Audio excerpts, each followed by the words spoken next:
Saludos, ¿qué tal están? Todo se va ultimando para la incipiente campaña de la aceituna.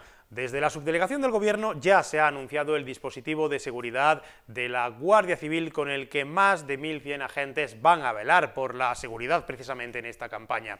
Por otro lado, los municipios que componen la red provincial de albergues de temporeros comienzan ya a anunciar la fecha de apertura de sus centros de atención para estos trabajadores. Uno de los primeros ha sido el de Alcalá la Real, que ya ha fijado esa apertura para el día 21. El sector del olivar es una de las bases de la economía provincial, como también lo es el turismo. Hemos conocido en esta semana la encuesta de coyuntura turística de Andalucía y que revela que Jaén ha sido la provincia que menor número de turistas ha recibido de toda la comunidad autónoma en el tercer trimestre del año, un 2,4% del total, que se traduce en 268.371 visitantes. Son estos algunos de los asuntos que marcan informativamente la semana, aunque hay otras claves que enseguida resumimos con la ayuda de nuestra compañera Laura Martínez. Hola, Laura. Sí, hola Alfonso. Hablabas tú de la importancia del olivar para nuestra tierra, como importante ha sido la celebración el pasado fin de semana de la fiesta del primer aceite en Jaén. Un importantísimo evento de promoción para nuestro oro líquido y que este año ha dejado un balance más que positivo en cuanto a participación de público, como también en ventas para las empresas. Y además, la pregonera de este año, la directora de Hoy por Hoy de la cadena SER, pasó por nuestros micrófonos. Yo conocía el aceite de oliva de Jaén, yo era consumidora, pero no conocía todo lo que hay detrás del aceite de oliva. Y luego, cómo ha sabido, yo antes hablaba de la garrafa en la cooperativa, que aquí debía ser más o menos lo mismo.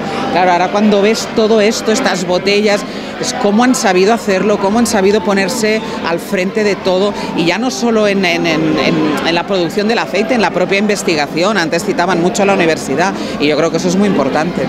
Pero en esta crónica informativa semanal vamos a destacar también las reivindicaciones que nuevamente vuelven a hacer desde la plataforma en defensa de la Universidad de Jaén, anunciando nuevas movilizaciones, por cierto, si se congela, dicen, el presupuesto de la UJA, de la Universidad Jiennense. El Consejo Andaluz de Universidades ya ha convocado una nueva reunión para el próximo martes para analizar precisamente el reparto del presupuesto destinado a las universidades para el año 2022.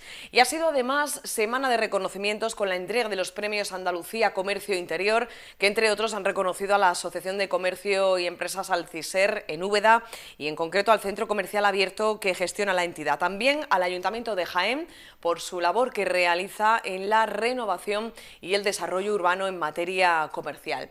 Para el recuerdo, además, un nombre. Esta semana nos ha dejado Juan Pizarro Navarrete, quien fuera alcalde de la ciudad de Úbeda durante 2 mandatos, que fallecía este pasado lunes. Pizarro fue además uno de los impulsores de todo el proceso que luego desembocó en la Declaración de Patrimonio de la Humanidad. Y una cosa más, el proyecto Sustain Olive que coordina la Universidad de Jaén, que es uno de los que participa estos días en la Conferencia de las Naciones Unidas sobre el Cambio Climático, que se va a celebrar, en este caso lo hace desde el domingo hasta el próximo día 18 de noviembre en Egipto, precisamente con asociaciones y colectivos que trabajan en la concienciación del respeto al medio ambiente. Vamos a hablar en los próximos minutos. Gracias, Laura. Así es, después hablaremos con la Asociación Medioambiental AMECO y sobre los interesantes proyectos que tienen en marcha. Aunque el cambio climático debe ser una preocupación global. Decíamos antes que no han llegado del todo los fríos, pero lo que sí viene es la gripe. Y en este sentido, la provincia de Jaén ha alcanzado el 55,9% de la cobertura de vacunación. Hablaremos en los próximos minutos con el presidente del Colegio de Médicos de la provincia. Con Gerardo Pérez queremos analizar la incidencia de la gripe que viene, así como la del COVID, pero también queremos abordar otras cuestiones en relación a la situación de la sanidad, aquí, al detalle.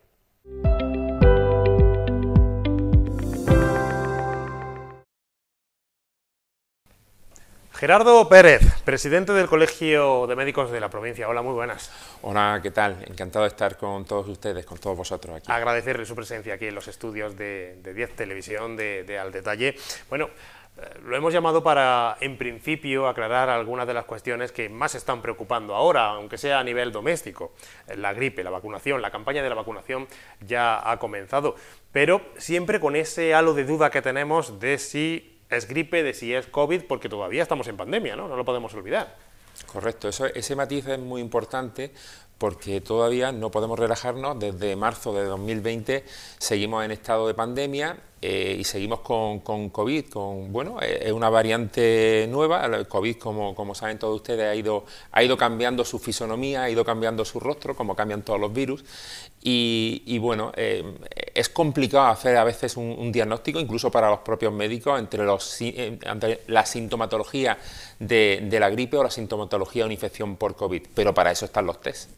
Ese sería, digamos, el último recurso para salir de dudas, pero antes no hay manera, ¿no? Los síntomas son prácticamente iguales. Es complicado porque empiezan todos pareciendo como resfriado, ¿no? de vías altas, ¿no? Molestias en la nariz, en la garganta, y luego sí que empiezan, conforme van pasando los días, la sintomatología se hace más general, ¿no? En la gripe es verdad que el estado de postración que te deja ahora la gripe es importante, con dolores articulares, con dolores musculares, pero eso también pasaba en el antiguo COVID, ¿no? En las antiguas variantes de COVID, con lo cual era complicado hacer un diagnóstico preciso. Pero afortunadamente con los autotest que se venden en las farmacias o en nuestros centros de salud, en nuestros hospitales, eso es nuestro día a día. Cuando existe esa duda, se hace ese test rápido y salimos de duda. Además ahora ese doble test, ¿no? Sí. Que te puede sacar de esa duda, de si es una cosa u otra.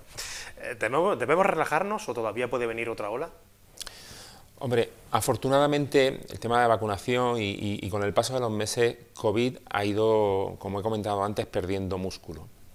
Y afortunadamente, todos recordamos el COVID primero, el que venía de Wuhan, de China, que hizo auténticos estragos en nuestra población, de nuestros mayores, en los pacientes inmunodeprimidos y también en gente no tan mayor y no tan inmunodeprimida, ¿eh? Estamos hablando prácticamente de 150.000 fallecidos en nuestro país, esas son las cifras prácticamente reconocidas, y con millones de infectados. Relajarnos teniendo en cuenta que parece que empieza el frío ya. Sí, y eso es otra, ¿no? Que llegue definitivamente. Sí, aunque cada vez vamos a tener que acostumbrarnos. Mire, este año hemos tenido infecciones gripales ingresadas hasta en el mes de junio y alguna en julio, alguna alta en julio, con lo cual el concepto ya de gripe frío a lo mejor tenemos que ir olvidando por el cambio absolutamente que se está produciendo. El cambio climático también está influyendo lógicamente en el comportamiento de los gérmenes, igual que influye en el comportamiento de los humanos. Bueno, habrá que estar muy pendientes, como también hay que estar pendientes a ese proceso de vacunación que se ha comenzado, ¿no? Que ya ha comenzado, sí, por los sectores de población que, bueno, tienen esa obligación, ¿no? Sí, o esa recomendación. Esa recomendación está ahí y yo creo que es muy aconsejable. Lo que son los médicos siempre vamos a recomendar que en ese tipo de pacientes más vulnerables no lo duden, vayan, que no haya ahí negacionistas de vacuna y que lo hagan, ¿no? Están asociando también en los pacientes que no lo estén la vacuna del neumococo, con lo cual hay algunos pacientes que se vacunan por tres, ¿no? Se vacunan de la gripe, de COVID y también del neumococo. El neumococo es una bacteria que te ocasiona neumonías y neumonías graves, y es importante también estar prevenido frente a ese germen.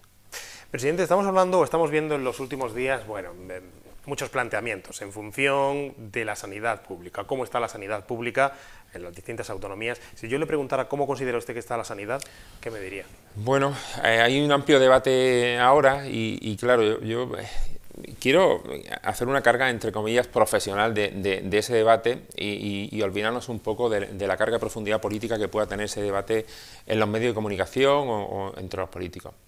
Evidentemente, lo he comentado hace un momento, no nos olvidemos, llevamos en pandemia los 2 últimos años y medio más, llevamos en marzo ahora 3 años que estamos en pandemia, y eso no hay sistema sanitario a nivel mundial que soporte ese tipo de envite. Lógicamente, las regiones, los países que estaban peor preparados, más van a tardar en salir de ese agujero, ¿no? Entrecomillado lo de agujero. Pues igual, las provincias que estuviésemos peor en cuanto al número de médicos, al número de facultativos, lógicamente vamos a ir con cierto retraso con respecto a las que estuviesen mejor. Que se están poniendo toda la carne en el asador, porque es verdad que hay una comunicación directa y sincera, pero todos estos problemas se les exponen periódicamente a nuestros interlocutores políticos, que en este caso, lógicamente, es la Delegación de Salud y Consejería. En ese sentido, sí que es verdad que son conscientes y así nos lo transmiten, de que hace falta contratar más médicos, pero fíjese, ahora mismo hay una pugna no solamente local, hay una pugna mundial por contratar médicos entre países, y además entre países próximos, con unas ofertas y unas condiciones de trabajo y unas condiciones económicas que no habíamos visto en España, y ese es uno de los porqués existen ahora menos médicos aquí en España. Y el otro porqué hay menos médicos en España es que durante la década pasada, y coincidiendo con la crisis económica, hubo menos oferta de puestos MIR a nivel nacional. Y todo eso, unido con la pandemia, se está notando ahora. De hecho, hace tan solo unos días veíamos un comunicado del Colegio de Médicos precisamente apoyando las reivindicaciones, ¿no?, del personal de la UCI del Hospital de Jaén, precisamente por esa falta de profesionales. Hablaban de la ratio de la provincia de Jaén, una de las últimas de Andalucía. No sé si puede recordarme los datos. Sí, bueno, la ratio ahora mismo se repite en los últimos 2 o 3 años. Nosotros desde el Consejo Andaluz de Colegios de Médicos, eso es como nuestra Cámara Autonómica de los Colegios de Médicos, siempre, todos los años, por el mes de marzo o abril, presentamos un informe demográfico de cómo está la situación, cuál es la foto por provincia. Desgraciadamente somos la última provincia en esa ratio, hay solamente un médico por cada 307 habitantes, ¿no? Y eso nos deja, en los últimos años, como he mencionado, en mal lugar. Y eso es algo que hay que revertir. Lo comentaba anteriormente, pues claro que vamos a apoyar absolutamente a todos los médicos que se encuentren en una situación precaria. Hay que cambiar lógicamente las condiciones laborales, y me consta que se está haciendo también y se está intentando, porque ya le digo, ahora mismo si va a una bolsa de trabajo de médicos, no hay médicos para poder contratar. Entonces tenemos que mejorar las condiciones laborales de todos los médicos de la provincia y poco a poco empezar a revertir esta situación. Entonces hablamos de falta de profesionales porque no se cubren plazas, no se llama a la gente, o porque no hay profesionales. Porque no los hay. Ahora básicamente la situación, pues es un problema con el cual vamos a tener que trabajar prácticamente todo lo que queda de década, porque tenga en cuenta, y este año, bueno, decimos las cosas que no están tan bien, pero sí decimos las cosas que va mejor. Tenemos la suerte este año de tener el grado de medicina en nuestra universidad, pero claro, eso es un proyecto a medio plazo. Desde ahora hasta dentro de 10 años no se tendrá formado ese MIR, que se necesita 10 u 11 años, depende de la especialidad. Eso es un punto a tener en cuenta para mejorar esto. Y luego, como le he comentado, estamos compitiendo entre hospitales, entre provincias para eso. El hospital o el centro de salud que oferte mejores condiciones, pues lógicamente, tanto desde el punto de vista laboral como desde el punto de vista económico, la provincia que así lo haga, pues esa se llevará el gato al agua. Por eso hay una pugna entre las 17 comunidades autónomas por llevarse a los facultativos de un sitio a otro, con unas condiciones laborales dispares. No gana lo mismo un médico en Murcia o un médico en Navarra o un médico en el País Vasco que un médico en Andalucía. Eso son cosas que no se entienden. Ha hablado de la Facultad de Medicina, 60 alumnos irán creciendo, pero claro, también va en función de la capacidad que tiene el sistema sanitario en la provincia para luego también poder formar, ¿no?, y colaborar dentro de esta formación.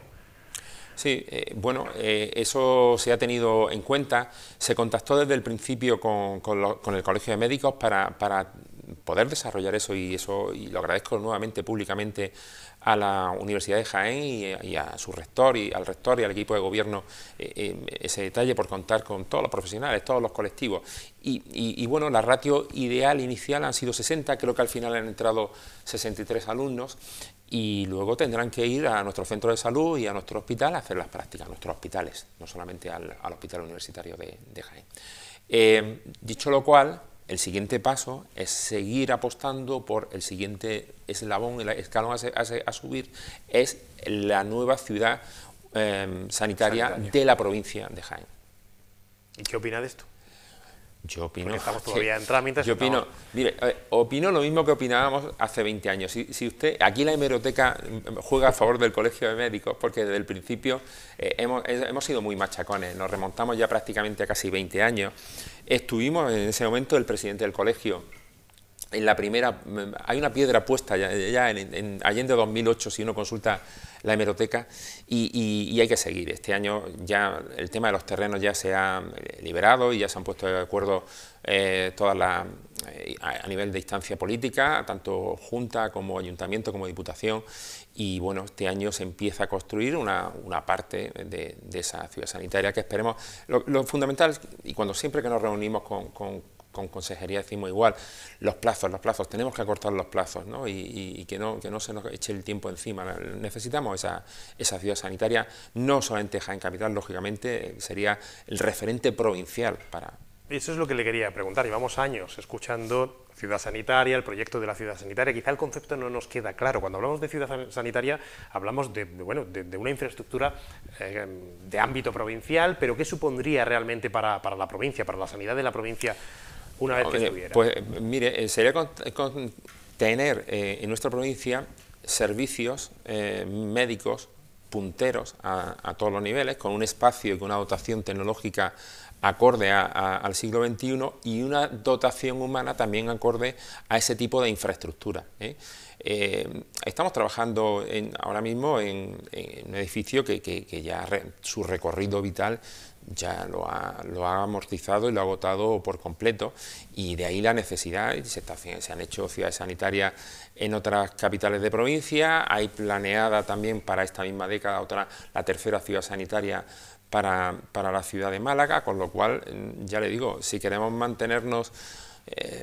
a nosotros siempre nos gusta jugar en Champions, nos gusta estar arriba. Si queremos mantener ese nivel y sobre todo atraer a gente para que haya proyectos, para poder meter a nuestros alumnos también a hacer unas prácticas en condiciones, no amontonados, no pelotonados, evidentemente va a mejorar eso. Eso atraerá también otro tipo de infraestructura, siempre que alrededor de una ciudad sanitaria surgen también proyectos de investigación en conjunción con la Universidad de Jaén.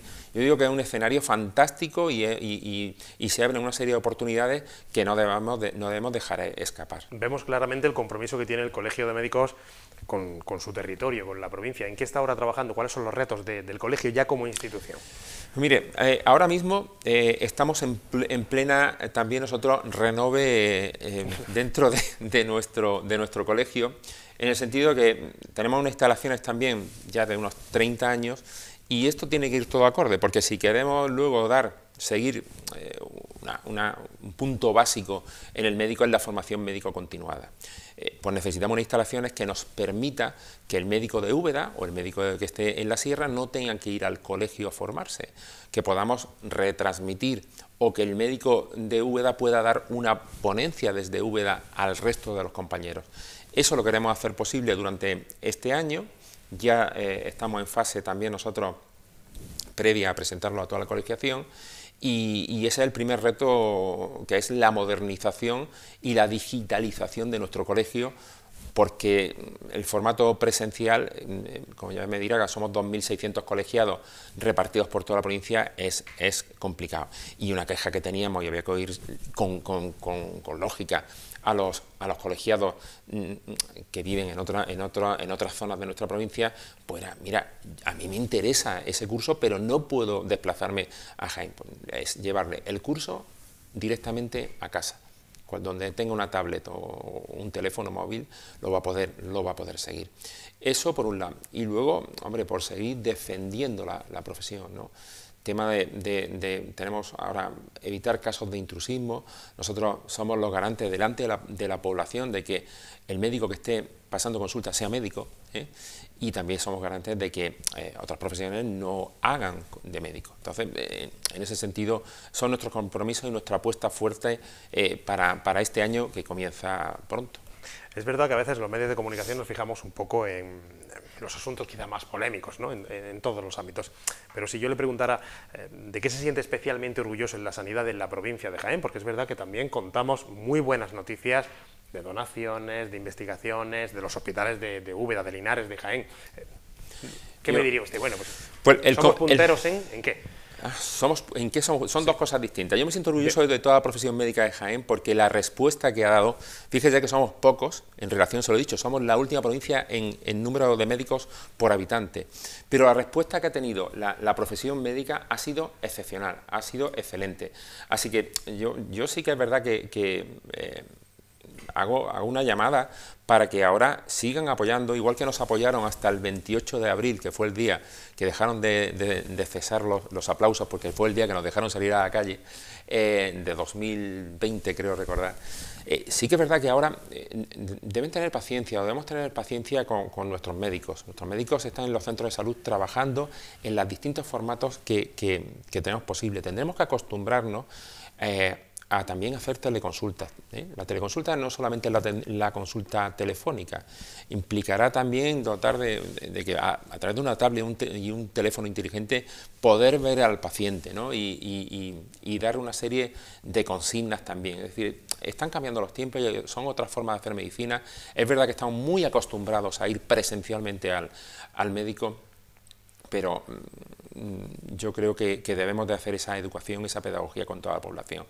Y bueno, se están haciendo investigaciones de todo tipo, tanto desde el punto de vista oncológico, a todos los niveles se está trabajando. La Universidad de Jaén tiene proyectos también en común con el tema de cómo está impactando la dieta con aceite de oliva en la población. Es decir, que hay una serie de proyectos muy interesantes y ya les digo, también investigaremos más cuando seamos más. ¿Por qué? Porque la tarea fundamental del médico, por la que en nuestro DNA estamos concebidos, es ver al paciente, la parte asistencial.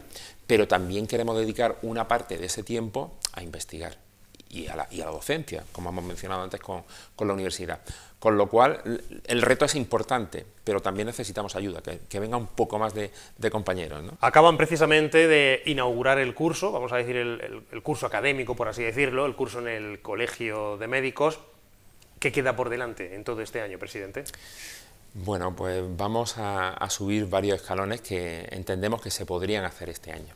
Tenemos que mejorar, como he mencionado anteriormente, el tema de la formación y la digitalización del colegio para poder tener estar mucho más próximo, mucho más cercano a cualquier colegiado de la provincia y pueda un médico de Úbeda dar una ponencia en streaming desde casa. Eso ahora mismo no podemos hacerlo y la apuesta formativa tenemos que seguir todavía mejorándola. Por supuesto, formación acreditada.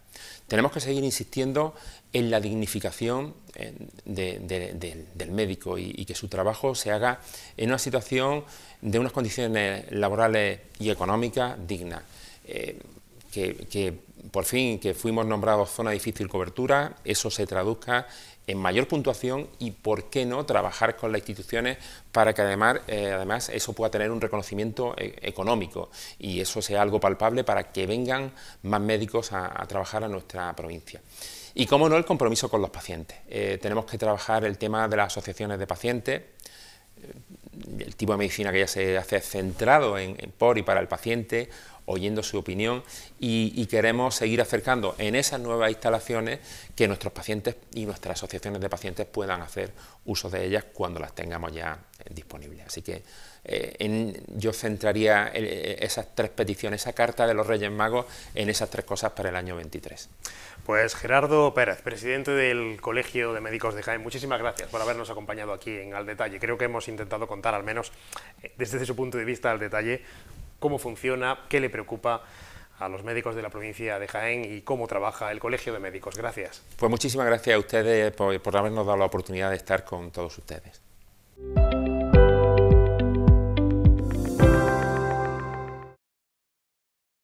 Les hemos contado en nuestra portada que precisamente un proyecto de la Universidad de Jaén está participando durante estos días en la Conferencia de las Naciones Unidas para el Cambio Climático. Es un proyecto que lidera la Universidad de Jaén en colaboración con otras instituciones para ir probando la gestión de métodos sostenibles en el olivar. Sobre la concienciación al respeto al medio ambiente, lleva muchísimos años trabajando la Asociación Ameco de Andújar, así que hoy nos asomamos en conexión a nuestra redacción en Andújar. María Antón, compañera, hola, ¿qué tal? Hola Alfonso, pues aquí me encuentro ahora mismo con Emilio Rodríguez. Él es presidente de la Asociación Medioambiental para la Conservación de Animales y Plantas, AMECO. Emilio, hola, ¿qué tal? Hola, muy buenas. Bienvenido y gracias por aceptar la invitación de Al Detalle de la cadena SER y de 10 Televisión. La primera pregunta va a ser en relación a lo que estamos comentando, al cambio climático. Tenemos grandes titulares desde hace años, aunque hay negacionistas, el cambio climático es un hecho y si no lo podemos ver en las temperaturas, ¿no?, que estamos teniendo en los últimos meses. Pero si yo le preguntara en nuestra tierra, en ese trabajo de campo que realizáis vosotros día a día, ¿en qué se nota? ¿Qué ejemplos podríamos poner? ¿Cómo afecta el cambio climático a nuestros ecosistemas?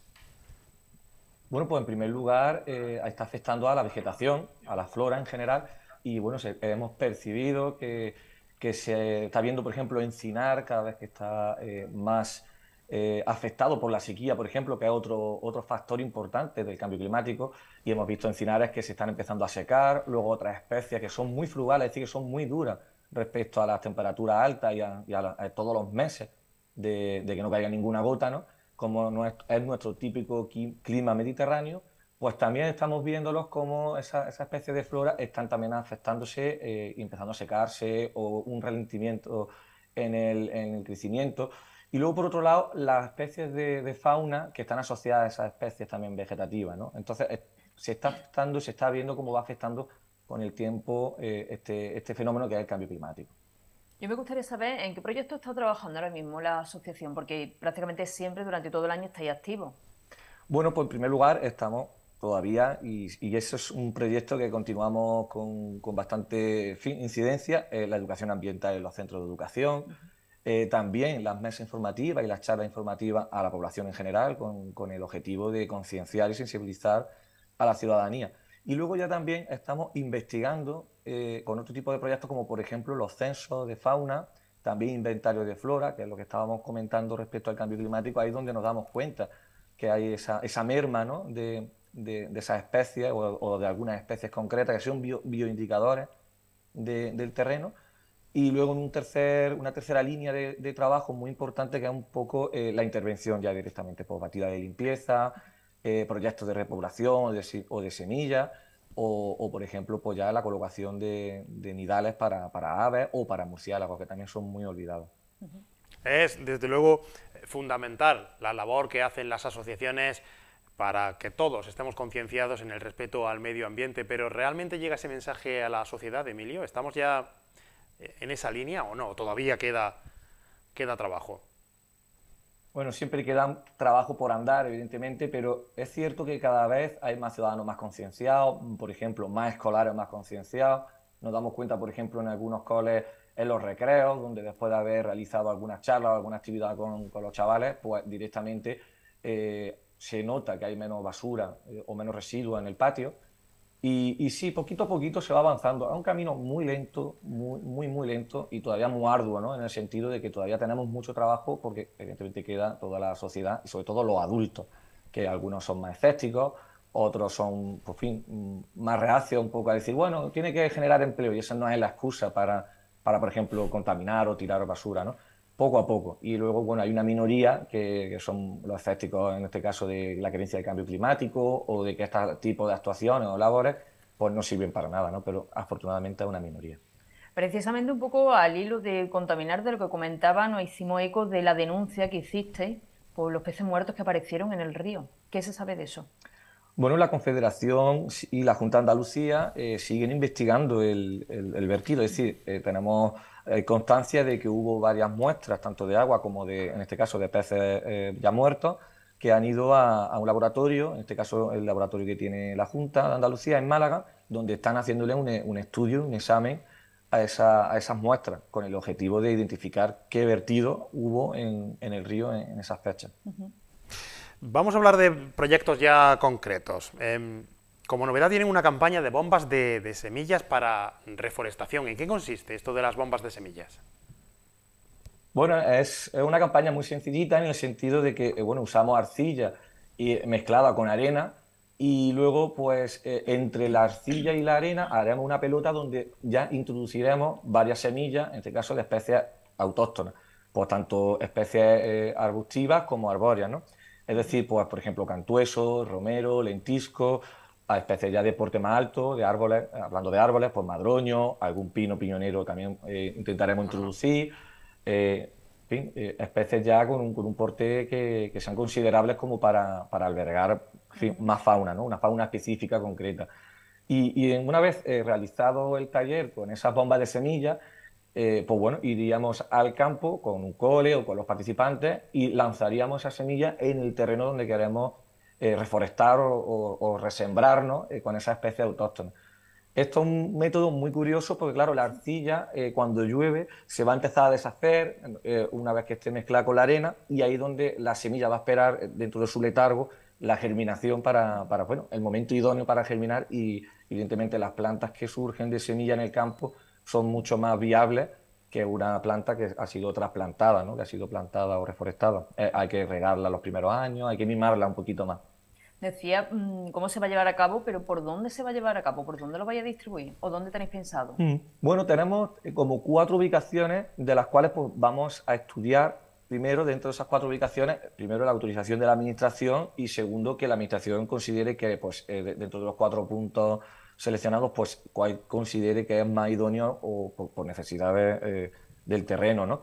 Y tenemos tanto 2 ecosistemas de ribera, es decir, una ribera de un río, en este caso el Guadalquivir, y 2 ecosistemas pues ya de pastos que están abandonados, que en tiempo tuvo que haber un pequeño encinar, o hubo un encinar, ¿no? O monte noble mediterráneo. No sé si Alfonso lo sabe, seguro que sí, y toda la provincia sabe que Ameco son voluntarios, todo lo que hay. No sé si hace falta voluntarios, por ejemplo, para esta actividad. Siempre hace falta voluntarios, siempre, tanto para esta actividad como para cualquier otra que la que estamos desarrollando, ¿no? Que lo importante es que las personas que se animan a hacer este tipo de voluntariado, pues que les guste y que quieran aprender sobre medio ambiente. Sobre todo van a descubrir pues, fauna y flora que de normal no pasa muy desapercibida, ¿no? En general dentro de la sociedad. Muy interesante este proyecto de las bombas de semillas. Tengo entendido también que tenéis otro proyecto con el ayuntamiento en torno a las aves. Sí, junto al Ayuntamiento de Andújar, pues trabajamos muy en sintonía, tanto la Administración Pública como nuestro colectivo, pues para las aves y para los murciélagos, que es otra especie que estamos un poco centrándonos mucho, una especie muy olvidada, los murciélagos, ¿no? La especie de murciélago que tenemos en el casco urbano y también periurbano, ¿no? Y bueno, la idea es, pues construimos las cajitas nido para diferentes tipos de aves, desde granívoras o paseriformes para que nos entendamos, por el gorrión, el heredillo, el carbonero, hasta ya aves más grandes como puede ser el cernícalo, o puede ser la lechuza, un autillo, un cárabo, que son aves rapaces, algunas nocturnas, otras diurnas, y una vez pues lo hagamos como un taller, ¿no? De educación ambiental en conjunto con el ayuntamiento, pues la colocamos, y ahí están por los operarios también municipales echándonos una mano. Y la parte de las cajas ya de murciélagos, pues es algo más novedoso, porque normalmente los murciélagos son animales que no son muy agraciados, en el sentido que normalmente le da a todo el mundo miedo, tienen muchos bulos detrás de que si transmiten aquí enfermedades, que si se nos cae el pelo, que si no sé qué, ¿no? Son muchos bulos lo que van detrás de los murciélagos, incluso que nos chupan la sangre, y que eso evidentemente no hay ninguna especie en Europa. Y bueno, también estamos construyendo esas cajas para los murciélagos y colocarlas, porque son muy importantes, porque por el día están las aves que nos controlan los vectores de enfermedades, por ejemplo los mosquitos, o que controlan las poblaciones de moscas y mosquitos, y por la noche entran en acción los murciélagos. Es decir, por el día las aves y por la noche los murciélagos, y es muy importante, cierran el equilibrio. Entonces por eso estamos compaginando las cajas de aves con las cajas de murciélagos. Precisamente, Emilio, en esto es donde se puede notar esto del cambio climático. Has nombrado especies, por ejemplo, comunes o que eran comunes, como el gorrión. Parece que ahora se ven menos, ¿no? Por nuestros cielos, por los cielos de nuestras ciudades. Sí, el gorrión común, por ejemplo, es una especie muy urbana, muy vinculada al ser humano, y los últimos estudios reflejan que en la última década se ha reducido un 60% la población de gorrión en toda la península. Evidentemente, en nuestras localidades, en Andújar y en el resto de la provincia, pues no es menos, ¿no? También se está percibiendo un descenso de la población de gorrión por diferentes motivos. Uno, el cambio climático; otro es que no le estamos dejando pues, un arbolado maduro para que puedan criar y puedan desarrollar su vida. Y luego, en tercer lugar, especies que desplazan al gorrión, ¿no? Ese es el tercer factor también muy importante, que están entrando especies exóticas que también son consecuencia del cambio climático, porque se están adaptando a nuestros terrenos a nuestras localidades de una manera muy fácil porque tienen un clima mucho más agradable respecto a lo que teníamos, ¿no? Un poco exagerando, porque el cambio climático es algo y es un concepto muy complejo. Pues Emilio Rodríguez, presidente de AMECO, muchísimas gracias por habernos acompañado, enhorabuena por esa labor que hacéis, porque esto de la concienciación, el respeto al medio ambiente, yo creo que debe ser una aptitud, ¿no?, ya de la sociedad, más que, bueno, independientemente de las campañas de sensibilización, deberíamos tomarlo ya como algo propio, como algo del día a día, ¿no?, común. Muchas gracias, sí, efectivamente, suscribo, ¿no?, lo que comenta en este caso Alfonso, porque si no, no podemos seguir avanzando. Tenemos que dejar a las próximas generaciones pues un planeta mejor y unas tierras mejores. Gracias. María Antón, compañera, muchísimas gracias. Muchísimas gracias, Alfonso.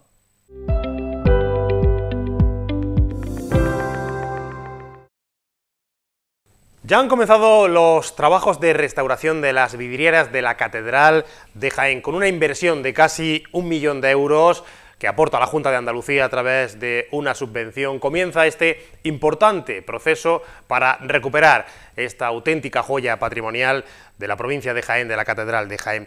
Para adentrarnos precisamente en el templo catedralicio, vamos a hablar en los próximos minutos con la persona que quizá mejor lo conoce, con el deán de la Catedral, con Francisco Juan Martínez Rojas, quien ya nos acompaña.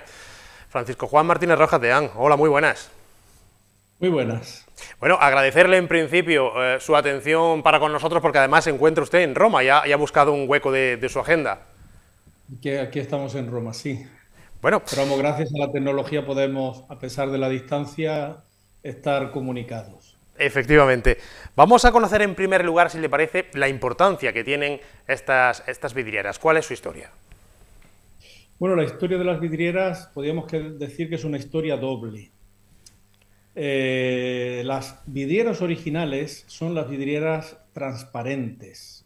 En la idea de los arquitectos del Renacimiento y evidentemente de Vandelvira y luego de los siguientes maestros mayores de obras, no estaba el colocar vidrieras coloreadas o historiadas, que son más propias del gótico. Pero las que hay, que están en los, digamos, 4 puntos más importantes, en la cabecera, en los pies y en las, me refiero a las coloreadas, y en el crucero, se hicieron todas en 1911. En 1909 había llegado a Jaén un obispo que venía trasladado desde León, don Juan Manuel Sanz y Sarabia. Y aunque él no había sido el promotor de la restauración de las vidrieras de la Catedral de León, sin embargo le pilló de lleno ese proceso de restauración que empezó ya en el último tercio del siglo XIX. Y entonces también los criterios que había artísticos dentro del arte religioso estaban dominados por el neogótico, que hace de las vidrieras coloreadas pues uno de los puntos fundamentales para la decoración y sobre todo para la tamización de la luz que desde el exterior se difundía en el interior de los templos. Y eso fue lo que llevó a que se crease una campaña, podríamos decir, fue una auténtica campaña, se constituyó incluso una comisión para colocar vidrieras coloreadas en la catedral. La primera, la de la Capilla del Santo Rostro, la hizo una empresa de Zaragoza, la veneciana, y el resto de vidrieras la hizo una empresa francesa que acababa de instalarse en España y que después de estar unos años cerrada, de nuevo ha vuelto ahora a reabrir su taller, que es la Casa Momellán. Pero, como digo, esas no son las vidrieras originales. Las vidrieras originales son las vidrieras transparentes que ofrecen una luz tamizada desde arriba, sobre todo durante la mañana, puesto que hay que tener en cuenta que las actividades propias cultuales en la catedral tenían lugar por la mañana, desde las primeras horas del día hasta aproximadamente las 3 de la tarde. Entonces ahí podemos decir dos tipos de vidrieras, las coloreadas, que son de 1911, se hicieron todas el mismo año, y luego las blancas, que son del siglo XVII y XVIII, y que parte de ellas, ya las que están en la nave de la epístola, han sido restauradas, podríamos decir, en un primer momento, ahora justo aprovechando también la restauración de las cubiertas, y faltan pues las 85 restantes. Por eso dice quizá... Las de el Sagrario y las de los bajos de la calle Campanas, de la lonja norte. Decía que por eso quizá dice José Luis Camacho, el restaurador, que es conocida la catedral como la Catedral de la Luz Blanca, ¿no? por esa luz tamizada que... Porque en la idea de los arquitectos del Renacimiento, de los más puristas, es decir, esto lo ves mucho, lo ves aquí en Roma, por ejemplo, ¿no? Vas a Santa María de los Ángeles, que eran las antiguas termas de Diocleciano, que Miguel Ángel, por mandato del Papa Miguel Ángel Buonaiuti, por el mandato del Papa Pío IV, convirtió en basílica, y las vidrieras son blancas. Son blancas, es decir, en el Renacimiento las vidrieras historiadas y coloreadas, que son, como digo, ya tan propias del gótico, no tienen entrada. Se busca que la luz no tenga color, sino que sea la misma luz natural que desde arriba, sin prácticamente, casi podríamos decir, sin una entrada que se pueda percibir, sin embargo, creen una atmósfera de luminosidad dentro del espacio del templo. Que eso es lo que ocurre precisamente en la Catedral de Jaén, ¿verdad? Esos halos de luz que vemos precisamente. La restauración era ya necesaria, ¿no?, según los expertos, porque, claro, el paso del tiempo ha hecho mella, nunca mejor dicho, en estos elementos patrimoniales. Sí, el paso del tiempo, ten en cuenta que estamos hablando de vidrieras del siglo XVII y XVIII, que han sufrido distintas restauraciones, que tenían en el exterior también unos elementos que, con los criterios de la época, pues tenían su sentido, que era una especie de como de telas metálicas para protegerlas frente al impacto de objetos, de pájaros, etcétera. Y luego no hay que olvidar también un elemento que es importante, que son los vientos de Jaén, que eso también azota y se notaba mucho. Junto con eso, el deterioro de parte del material, porque, por ejemplo, las vidrieras estaban selladas con plomo que tenía una aleación distinta y diversa dependiendo de la vidriera, y que también con el tiempo termina experimentando un proceso de deterioro que se cae y que hace que muchos de los cristales entonces queden no fijos, sino que empiece, incluso cuando hay algo de viento, hay alguna que se oye, ¿no? Como el tintineo del cristal con la parte metálica, con el bastidor que la sujeta, porque se ha caído parte de ese elemento que le daba consistencia en el bastidor y que fundamentalmente, como te digo, era una aleación de plomo. Entonces, evidentemente, se hacía necesaria ya una intervención para poner y adecuar ya con modernos criterios de restauración la vidriera de la catedral. ¿Y cómo va a realizarse este proyecto? ¿Va a ser in situ? ¿Van a ser trasladadas, desmontadas a algún taller? No, van a ser prácticamente in situ, es decir, van a ser casi 2 años, van a ser 18 meses, y entonces se ha hecho ya una programación muy bien pensada para que la colocación de los andamios, tanto interiores como exteriores, pues no dificulte las actividades cultuales, sobre todo en la catedral durante este periodo y en el sagrario, donde aparte de la misa diaria hay también pues un número importante de bodas, por ejemplo, los fines de semana. Entonces se va a hacer in situ, y alguna, como ya ocurrió con la parte que te he dicho de la nave de la epístola, que el año pasado y el anterior ya se restauró, alguna puede ser que se tenga que trasladar al taller de José Luis a Málaga, pero la mayor parte se va a hacer in situ. Por eso precisamente la colocación de esos andamios. Además de la restauración de las vidrieras, ¿qué otras acciones hay pendientes en la catedral de conservación? Pues mira, digamos las más inmediatas después de las cubiertas sería ahora mismo, como muy bien señala Pedro Salmerón, el arquitecto conservador, la consolidación de la cabecera de la catedral, sobre todo del friso gótico, que es lo único que nos queda de la tercera catedral gótica, que es una piedra, digamos, caliza, que se ha deteriorado en parte. Estamos hablando de una obra que se hace entre 1500 y 1519, es decir, tiene más de 500 años. Entonces habría que consolidar ese friso gótico y limpiar también lo que es la cabecera. Y luego también la fachada principal. La fachada principal no hay que olvidar que da al este, y que en Jaén normalmente, cuando azotan los elementos meteorológicos, sobre todo la lluvia, es la que viene desde el Valle del Guadalquivir, que justo da en la fachada principal. Entonces ahí hay ya una serie de elementos de piedra ornamentales que tienen también otros elementos metálicos que los sujetan, porque han sufrido un deterioro, y luego pues habría que limpiar, porque claro, ahí da la lluvia va bajando por las paredes, y eso hace que vaya arrastrando una serie de elementos químicos pétreos que al final pues oscurecen la piedra.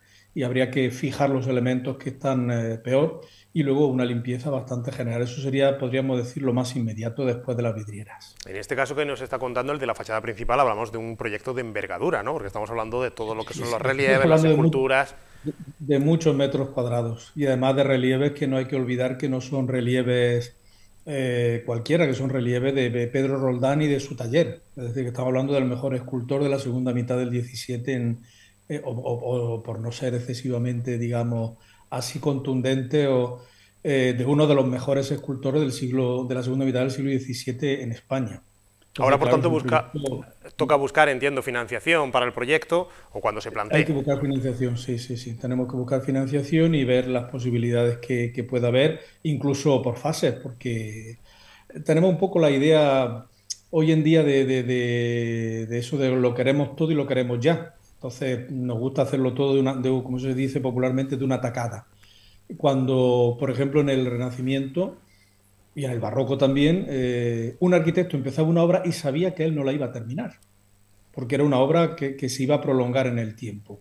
Entonces hoy tenemos esa inmediatez y esa impronta de querer hacerlo todo y todo a la vez y todo que se termine pronto.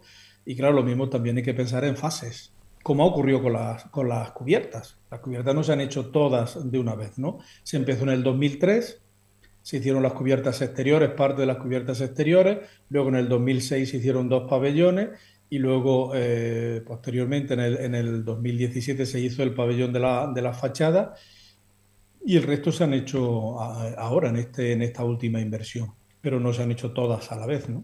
Y quizás en la fachada principal pues también haya que pensar en fases.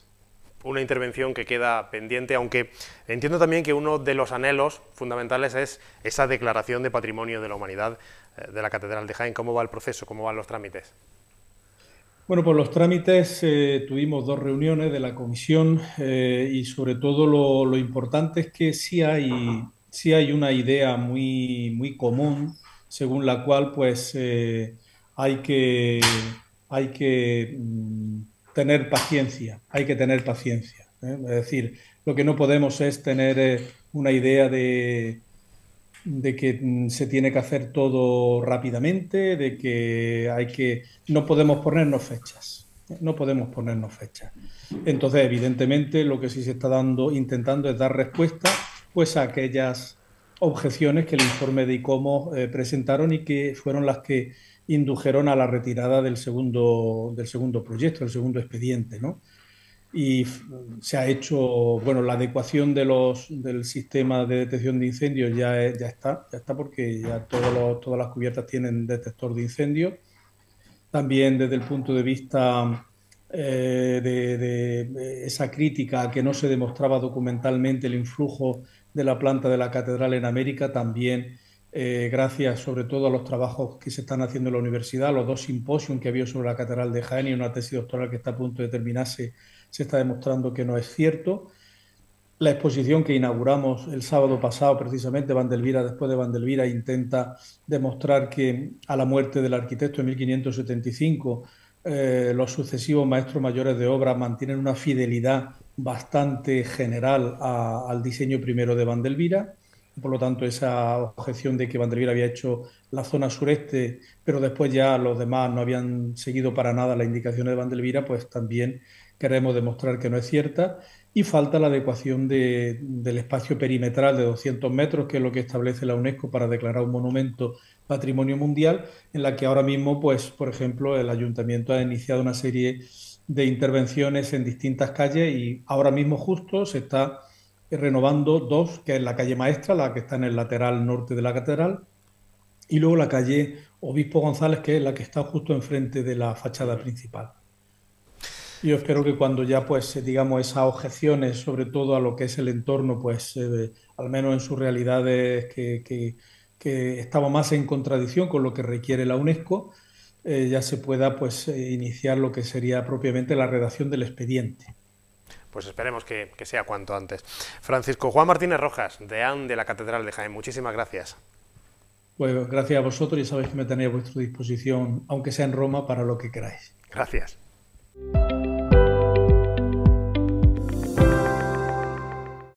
Pues así hemos llegado al final de este Al Detalle. Nosotros, como siempre, les emplazamos a una próxima cita. Será ya dentro de 7 días, la próxima semana aquí en 10 Televisión y la cadena SER. Gracias por su atención.